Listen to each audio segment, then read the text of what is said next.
everybody. I wanted to do a little bit of a different type of session, and this is more to help you draw inspiration from your abilities, even when you don't feel so confident in them. So, this is kind of an extract of a session that I did with a private student, and she is at UJ and she really doubted herself. So the two questions that we went through was required E and required F. So you can see required E says describe with reasons any statutory and other corporate governance concerns that you may have. So as soon as you see statutory and other corporate governance concerns, this means that you are thinking King, you are thinking Companies Act, you are thinking any other legislation, any other laws that they might mention in the scenario. But you cannot be thinking about CPC. Okay, because CPC falls under ethical concerns, because CPC is an ethical code of conduct. So when we went through breaking down the required in our session, she started freaking out and she was like, oh my word, I thought it was a CPC question. And when we looked at her attempt, only one thing that she mentioned, or maybe two things that she mentioned in her attempt, actually had to do with CPC. So if we take a look here, she mentioned Jessica is a CASA, therefore should comply with the CPC.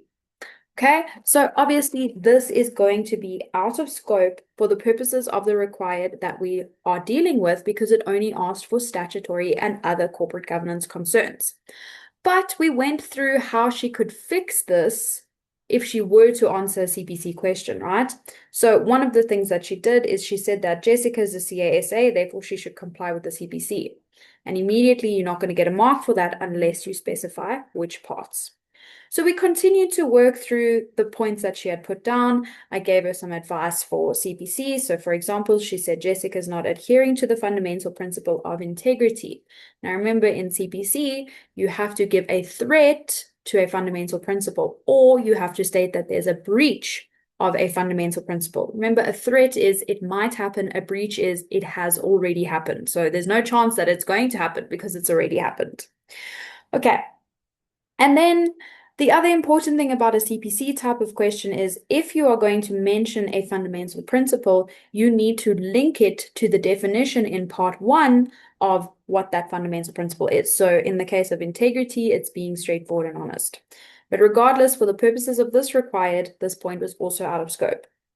So we worked through the rest of her attempt, and the important thing when it comes to a question like this is that you need to remember your wording is so important in order to help you get the mark. So with any type of concerns question, it is what's wrong and why is it wrong?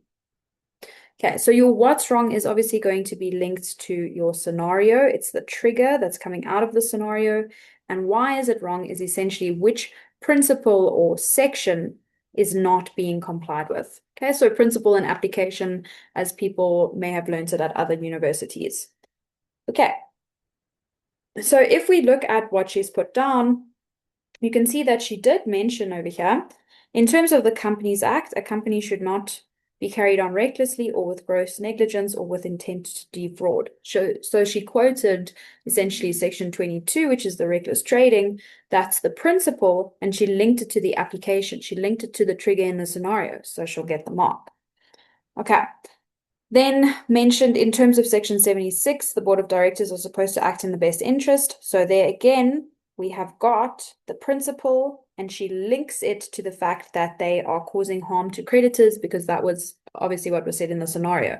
So she's got her principle and her application to get the mark. If we continue and we move downwards, we can see that the next one she mentions about King, and she speaks specifically about the transparency principle. Okay, so when she speaks about transparency in terms of King, and she links that to the application, which is that they want to hide what they've discussed in board minutes. She then speaks about Companies Act. They're not placing the company under business rescue. So that's a principle in the Companies Act. And she's saying it's obviously been contravened because they've decided not to do it.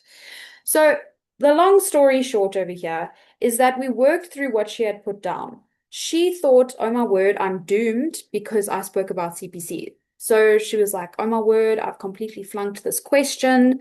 And when we added up the marks, she actually got 6 out of 11. Sorry, 7 out of 11 because it was one communication mark. So my lesson to you here is don't get so stuck in your own head that you think, oh, I've done terribly. I might as well just throw away the whole paper.